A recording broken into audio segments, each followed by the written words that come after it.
So when a patient presents themselves and they have a problem, they have pain somewhere, how does this not come across as like you trying to make me buy or pay you off on stuff that I don't really need? In my offices, I take an x-ray of that tooth. I see some minor gum disease. I evaluate the area. I tell the patient there is no doubt, Mary, you need a root canal. We can even do a pulpotomy today and a root canal in a couple of days with our specialists, but we keep it in office. I then go to the patient and I say, Mary, I see some cavities. I see some inflammation of the gums. I call it looking left and looking right. We don't just mono-optic what we learn. We have to look at our patient's needs. And then I'll say, Mary, why don't we get that set of x-rays I've been talking about? Why don't we take some checkup x-rays now while you're numbing? And let me take a look at the entire mouth. Why should your patient leave only to have a problem on number 19 in a couple of days? And that allows us to look at the patient as a whole, give them a plan. Hi, everybody. First of all, I must thank you all. I know you have choices. I know you're busy, but thank you all for listening and joining us. So excited to have you all. Really going to be getting into all the important aspects of this. But before further ado, I'd love to bring my partner in crime in this and a real great friend, somebody on the other coast of life, Rolando Mia from California. Ro, how are you? How's everything? I miss you, my friend. I'm happy to see you again. Awesome. First of all, thank you so much for joining. I love the opportunity to be part of your podcast. Your first 2 episodes, learned a lot. I mean, the template around the Hamsa, I love. And then the next piece, looking forward to episode 3 and kind of showing us how you tie this all together. So really appreciate that. We're going to keep moving down the hand, as I say, or we call it the dental Hamsa. I just want to bring everyone up to date. We spoke a lot in the first 2 episodes about what makes this Hamsa, this dental hand, so special. We remember we introduced it in episode 1, and it really is a comprehensive way of going through a practice and a life, and we're going to get into it. But last episode, we introduced the 5 procedures that make up, my opinion, in my experience, the procedures that are the core value, the crux of a practice. Today, we're going to get into understanding how this becomes or allows dentists to become that comprehensive treatment planner. I want you can even substitute the word comprehensive for complete. I like comprehensive because we literally are looking at the entire mouth as a unit. These 5 procedures allow doctors to really, I want doctors to embrace these procedures, to learn why. Why is Invisalign important with porcelain veneers? Why is dental implants so important as it pertains to surgical extraction and bone grafts? And of course, cosmetic dentistry was the craze, and it still is. And there's so many great things in dentistry. But you know what? These, in my experience, are what makes up a comprehensive, complete dental planner. Really a great treatment planner. It's better for the patients. If a doctor's doing all these procedures, they're not looking to avoid anything. That's such better quality for our patients. We as patients, or the patients that come to us, know that we are efficient because we can do everything within our practice. And I love that. Essential. Yeah. I love that. So I'm sorry. So comprehensive treatment planning, isn't that what pretty much everybody does? You would like to believe, but experience I have with, now looking at 10s and 20, 30 practices at one time, I could tell you that the learning curve is that doctors are looking for the procedures they're most comfortable. So when you look at something and you look at it with the lens of a procedure such as fixed crown and bridge or removable, you lose the opportunity to treatment plan your younger patients or your patients for quality of life with dental implants. And I think that is something that really constitutes that complete or comprehensive treatment planner. So to your point, I don't think everyone is doing it. I think it's a learned talent, a learned experience. So I appreciate that. I'm because I'm not a clinician and especially young dentists are just entering. I guess the question I have in my mind, and tell me if this is, so when a patient presents themselves to you as a clinician and they have a problem, they have pain somewhere, how does this not come across as like you trying to basically make me buy or pay you a ton of stuff that I don't really need. I mean, how does that work? To your point, bro, and it's a great point. And doctors need to know that, I see so many practices that are what I call prescription dentistry. Patient walks in, points to number 30, maybe it's 30, maybe it's 31, but they need a root canal. Immediately, that office is referring the patient out. Think of what that office became. It's a referral source. You need an endo, you need a root canal in tooth number 30. For me, in my offices and my experience through practicing for close to 30 years, I take an x-ray of that tooth. I see some minor gum disease. I evaluate the area. I tell the patient there is no doubt, Mary, you need a root canal. We can get set up, either myself, a doctor in the office, a specialist in the office. We can even do a pulpotomy today and a root canal in a couple of days with our specialist, but we keep it in office. But most important, Ro, I then go to the patient and I say, Mary, I see some cavities. I see some inflammation of the gums. I call it looking left and looking right. We don't just mono-optic what we learn. We have to look at our patient's needs. And then I'll say, Mary, why don't we get that set of x-rays I've been talking about? Why don't we take some checkup x-rays now while you're numbing? And let me take a look at the entire mouth. Because why should Mary, think about it, everybody, why should your patient leave only to have a problem on number 19 in a couple of days? So why don't we get a grip of if the patient hasn't been in or it's a new patient and we have the opportunity to look at the mouth as a whole, treat the emergency, but now you have the ability to bring the patient back, look at the patient, look at them as a whole, and treat them as a human, not as a procedure that you just did. And really what you'll find about comprehensive treatment planning is it's bringing in the armamentarium, the procedures that we've learned, that we've learned or acquired through your experience. And that allows us to look at the patient as a whole. So the patient doesn't think you're looking at things and every time I come in, give them a plan, deep cleaning, a crown, whatever it is. Give me an example. So you walk in, your patient walks in and you see that. Oh, what's the dialogue that you would use so it doesn't come across as, I'm trying to get you to do all this stuff. Yeah, we're gonna get into that, but what about the dialogues of the different procedures. But for instance, patient comes in and says, I've got bleeding gums. So we do an exam, we take a look, we get them cleaned up, and I say, you're bleeding gums because as you're getting older, your teeth are crowded, and cleaning your teeth are a little harder. And the crowdedness is making the gums chronically, consistently inflamed.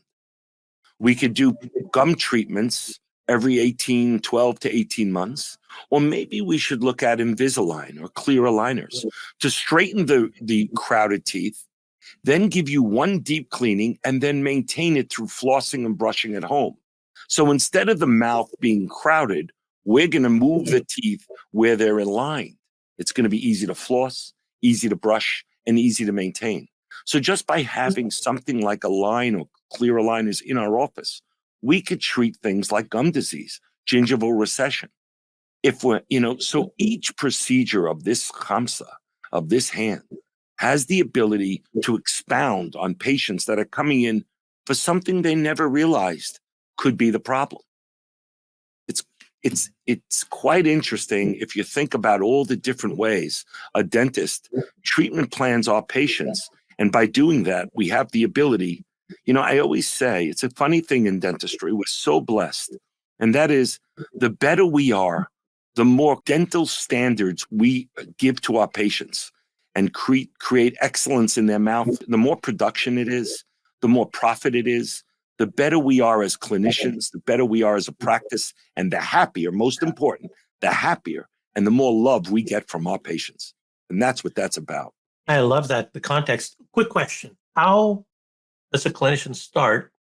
I mean, you don't just automatically start becoming an excellent comprehensive treatment planner. what are the steps? What would you say are the steps that clinicians need to do to get to there, and what do they need to practice so that it doesn't become, scripted? It becomes a lot Right. more, I'm going to call it natural.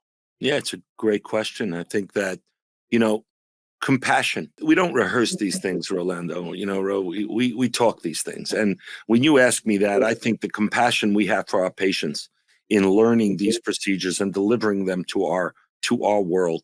The question is, how do we get to that? Well, first of all, experience, because you're only going to get comfortable once you're comfortable in the mouth. But the opportunity we have in dentistry today with the educational component, the clinical education, the vendors like Align, like Neodents, these implants, all these companies have such great teaching ability, tutorials online, classes you can go to. There is no reason why we can't, you could be a certified clear aligner doctor within a week and then take courses at home or use a rep to learn. There's ClinChecks where you don't do it alone. It's such opportunities today out there for doctors and their practices to learn each procedure on the hand. Each procedure has a very deep meaning to the ability to comprehensively treatment plan our patients. Where do they learn how to effectively communicate comprehensive treatment planning? I love the training that others give for the procedures, but that piece, how does a clinician learn how to become a comprehensive, to have that dialogue? What can they do? What's the advice that you give them? Yeah, I think any dentist has to want it.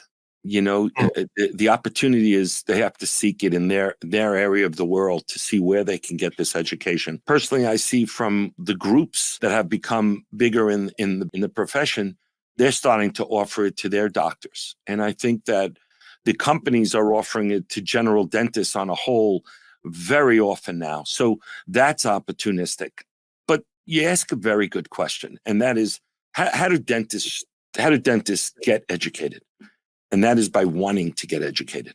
Educated around being effective in communicating treatment planning. I get the treatment on the clinical. Where do they get the education around?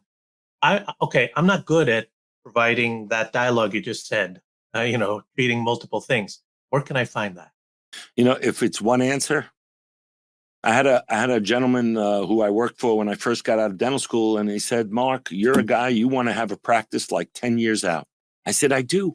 He said, "We have to practice for 10 years. There's no substitute for experience." So to your point, I think if you have a young doctor that just came out of their residency, they might not sound as confident and trusting as the patient needs to guide them through these procedures. But there is nothing like repetition and experience. But to answer your question, that's why mentorship is so important. And, communication is either God-given or it's learned and it's attained. And first, the doctor has to figure out which they have. Can they communicate well to their patients? Are they compassionate? Do they explain exactly? To your point and your question, I do want to say I break down treatment planning into 4 steps. And I think it's extremely important. And if this is a help to all the doctors out there, when you have this in your bag, when you could provide our 5 procedures in your practice, whether it be you or the associate or a specialist, you are providing these. I break down treatment planning into 4 steps. 1, we have to communicate exactly what the patient what they need. I'm going to tell the patient, you need 2 extractions, 2 bone grafts, 2 implants, 8 laminates. This is what you need. Explain to the patient what would happen. Number 2, what would happen if I don't do it? If you don't do it, then those roots are going to become infected. They're going to eat away the bone, and it's going to give you no opportunity to replace that tooth. Or the teeth that are discolored are going to stay discolored. The 3rd is tell them how easy it is to do. I like to say to a patient that's been with me, I say, "John, you remember that crown we did in the lower right? Well, we have to take out the root tip and the tooth in front of it. I'm going to give you the same anesthetic, the same shot. You said you didn't feel it. There's another one, nothing more, nothing less. And you're not going to feel a thing. Really, doc? I'm not going to. That's it. All your worries about an extraction and a bone graft, it's a simple injection like I did to other procedures. And the fourth thing for me is I don't talk money. I don't like to talk money, and we'll get into that why. But I'm here for, my job is patient care. My job is patient's experience. I leave the money, although I have a great sense of it, and we're going to get into it, but I don't talk money to my patients. I leave the doctor-patient relationship as such, a doctor-patient relationship. And I find those 4 easy steps. Tell them what they need. Tell them what happens if they don't do it. Tell them how easy it is. And then leave the room and get your treatment coordinator, office manager, assistant, whoever speaks money to discuss the procedure. I want to make it clear to every doctor. We, as a profession, must be able to be transparent about the fees.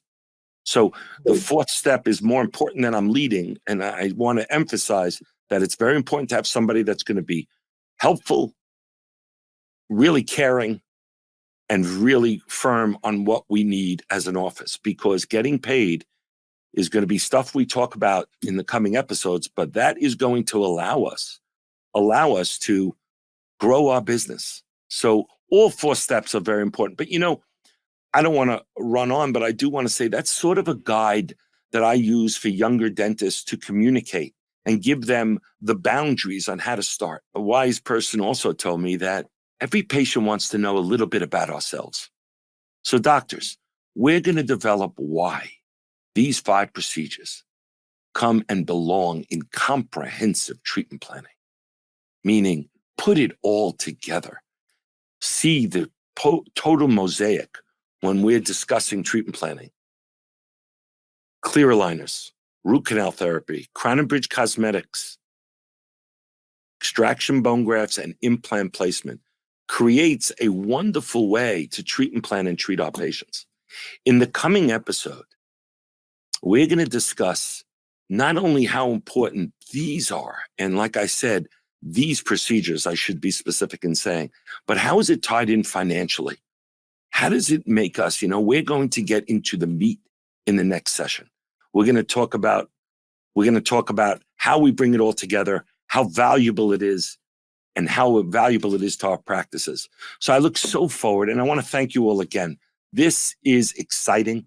I want you to understand Dentistry Beyond the Numbers is about clinical excellence, and from there, everything grows. Everything grows. Thank you so much for joining us. Have a great day.